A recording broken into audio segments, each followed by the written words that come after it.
So for question and answer, Mandy, we have an email question that was sent in. And that was, is it a stretch, provided additional research verifies a 50% brain infection rate in mice, that this would eventually cross over to a similar rate of human infection in the brain? That's a very interesting question. Sorry. Are we good? Okay. I just want to note we have only tested 2 samples. So I don't want to say that there's a 50% infectivity in the brains of mice right now. That's only 2 samples, so only 1 was positive. We are going to test more. It will be very interesting to see what those results are. I don't know that they will stay at 50%. 2 is a very, very small number to go off of, which is why I noted that it was just 2. But it will be very interesting to see. Perhaps next year we'll have some more information for you on that. Thank you. And we have another question. Do cats carry Lyme disease or Lyme ticks? Cats can carry the Lyme ticks for sure. The literature, I don't know if there are any vets in here that would like to answer that, but the literature seems slightly conflicted. A lot of people advocate that no, cats cannot get sick from Lyme disease. Some advocate that they can. So if there is a vet or somebody that knows more, I would love to hear from you. But they can definitely, if you have an outdoor cat, they can definitely bring ticks in. That the ticks will feed on them. They just want blood. We're going to open the mic up. If anybody has any questions, if you could just raise your hand.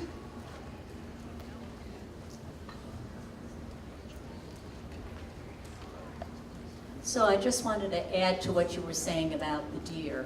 The role of the deer mainly is that they are responsible for the increasing numbers of ticks, because each one of those females that mate on the deer then fall off into the leaf litter and the brush and lay 2,000 to 3,000 eggs apiece. Correct. And so they're really responsible not for increasing the disease in the pathogens, but they're responsible for increasing the numbers of ticks. Yes, absolutely. And they're bringing the ticks. Deer love your gardens, Yes. so they're bringing the ticks to you. They're just not bringing the infection to you. But if you have smaller rodents, so more competent reservoirs, then infection will increase. I think she's going there, and then we'll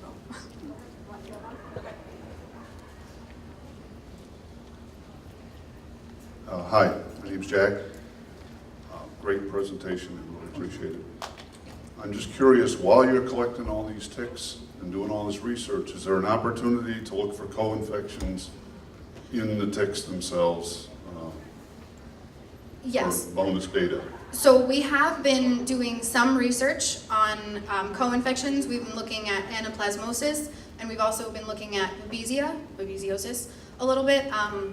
Unfortunately, we don't have a large amount of funding, so we are focusing more on Lyme, but we have been doing a little bit. We have very low levels of anaplasma. There are 2 variants of it. There's a deer variant, which is non-pathogenic to humans, and there's a human variant. I think we've only found 1 tick so far with the human variant of anaplasma. And babesiosis, the levels are relatively low, but again, we've been testing pretty small sample sizes. So if we were to have funding increased, it would definitely be something that we would be looking into.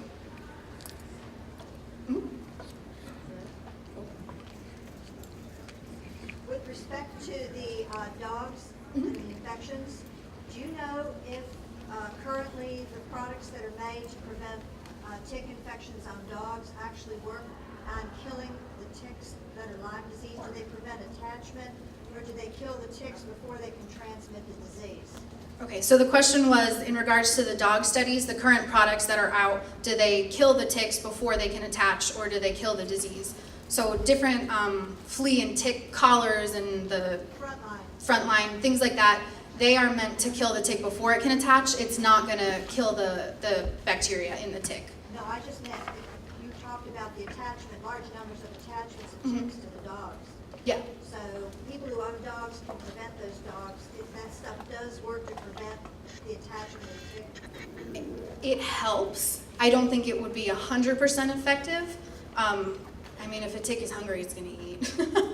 So unfortunately, you know, the collars, it can still bite the back of its back leg. That collar is not going to cover that, but I mean, they help for sure. But I don't think it would be 100% effective. We have another question up here. Hi, thank you for your important research. We really appreciate it. I was just wondering if BU will be doing or planning any research on looking at testing diagnostics or different treatments, or if you know of other universities that are doing that kind of research right now? I'm not sure of any other research or institutions that are doing research on it right now. IGenics probably can speak to that for sure. We are not a clinical setting, so we can't do testing like that, but it's definitely something that hopefully people are looking into, and IGenics is definitely doing a great job with that. So, I have a question.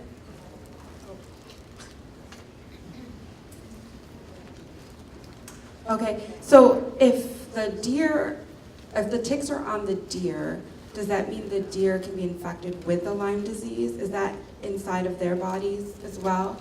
so deer don't get sick from Lyme disease. What we've been seeing with the results that we've gotten from the deer blood, and this has been more confirmed in the literature, that deer blood is actually borreliocidal. So it actually kills the bacteria. So it's well known that deer are very incompetent hosts at spreading the pathogen, but they might actually aid in clearing the pathogen. So would it be in the deer meat for like people that are eating the deer meat? The pathogen? Yeah. No. Especially once it's cooked, and it won't live outside a living host very long. So. Any more questions?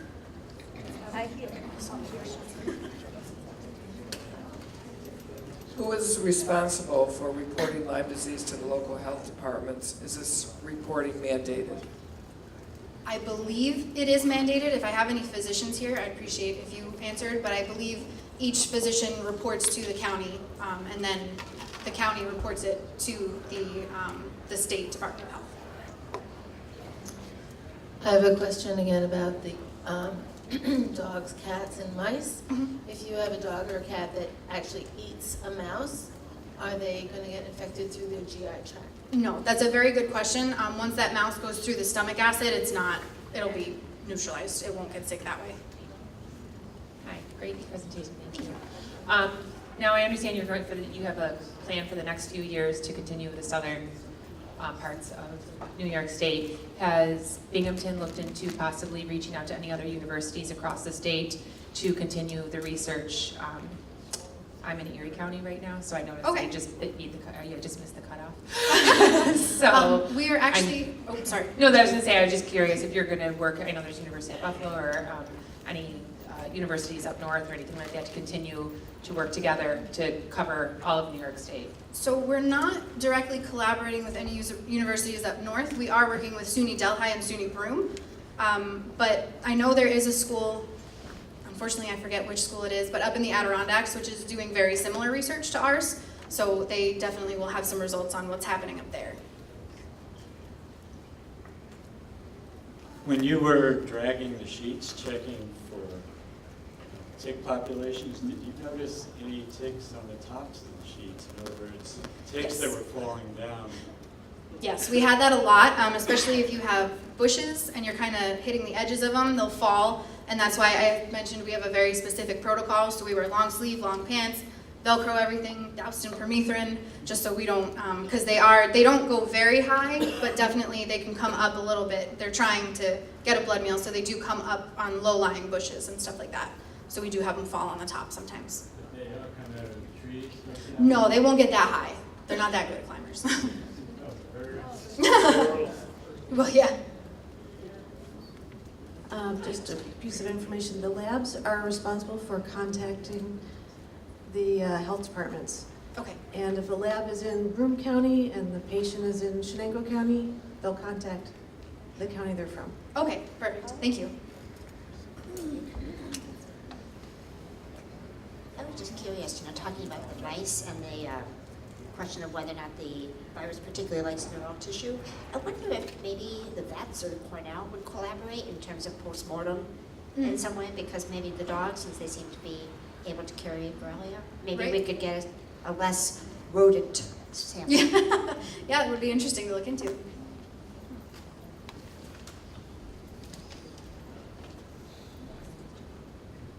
You mentioned that the bacteria can get in the brain of a mice, and the complications or symptoms of Lyme disease, one of them was neurological and psychological.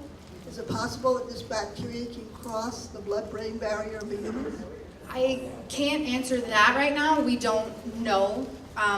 There may be the potential. We do have a student working this whole summer on mouse dissection, so once we are able to process more tissues, it'd be something definitely to consider.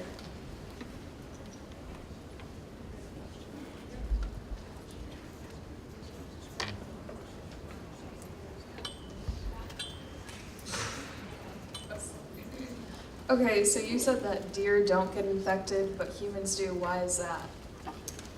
I'm not sure what the mechanism of that is. The only ones that get sick from Lyme disease are humans, potentially cats, dogs, and horses. I'm not sure the reason behind that. If anybody else knows, I'd love to hear it. The only thing that I can say is that for reasons having to do with our own communities, some infections in species A simply will not infect species B. Right. It's just how life is. Mm-hmm. We can't, there are many, many dog infections that we simply won't catch. Right. Like dog distemper, for example. Right. I just wanted to add on doctor reporting. Yes, the doctors are supposed to be reporting, but what happens after a while, they get something called Lyme fatigue. And so, for instance, in Dutchess County, the reporting has gone way down. Our numbers have dropped significantly, and we don't know for sure, but we seem to think that that's why. Underreporting? Yeah. Okay. Yeah, so that's a really big issue to have doctors report Lyme disease. If you have something like syphilis or an STD, they have to report as the health department does something with it. But with Lyme disease, they don't do anything but report it to the Albany. Okay, thank you. We're going to take a few more questions. You may not know the answer to this question, but I know our dog has a vaccine for Lyme. How come there's not a vaccine for people? There used to be a vaccine for people. It wasn't 100% effective, and when it came out, I believe it was in the 90s. 70s? Okay. There was low consumer demand for it at that time, so the pharmaceutical company had pulled it. Please add. The fact is that there were side effects that caused autoimmune disease. That percent they withdrew it because, Smith-Kline, they withdrew it below demand. But below demand was because it made people sick. It was like a class action lawsuit. Okay, so for people in the simulcast, there were side effects. If you didn't get the booster, the 72 went to virtually zero in less than. Okay, and that's going to be addressed later. Okay. That'll. Did the 510K. Okay, so we'll talk about it. Perfect. Is the information from state health departments transmitted to federal health agencies, and then do they transmit it to world health-related organizations? I'm not positive. Do I have Roome County Health Department here? Or Dutchess? No, we're not from the health department, but the CDC will only accept absolute numbers. One of the problems we have is in New York State, many of the endemic counties can't afford to go follow up on every Lyme report case, so they do a sampling, physically validated and all that stuff. The state uplifts the numbers, and then the federal government, CDC, because, and I don't want to go into the reasoning, throw out all the uplifted numbers and only take the original reported numbers. They do share it with other national organizations. So right now, New York State numbers are somewhere about 50% of the real numbers because of that problem, and we believe the CDC in New York State is trying to get that resolved with the CSE. Do we have one more in the back, Dennis? We have the last question for today right now. We've seen a couple of cases in our neighborhood where people's dogs have become infected with Lyme. Subsequently, the owners, in some cases, also became infected with Lyme with no sign of the bullseye. And I'm wondering if there's any information or research to indicate that fleas, being a biting animal or a biting insect, might possibly be a transmitting. I don't believe fleas can transmit Borrelia. The rash is actually very uncommon in people, so that could be the reason they didn't get it. So either, the person was walking their dog, so in the same area the dog happened to pick up a tick and so did the person, or potentially the dog had picked up a few ticks, and we all like to pet our dogs, so a tick could have hopped off the dog onto the person. But as far as I know, I do not think fleas can carry it or transmit it. Thank you. We'd like to once again thank Mandy Roome for her presentation.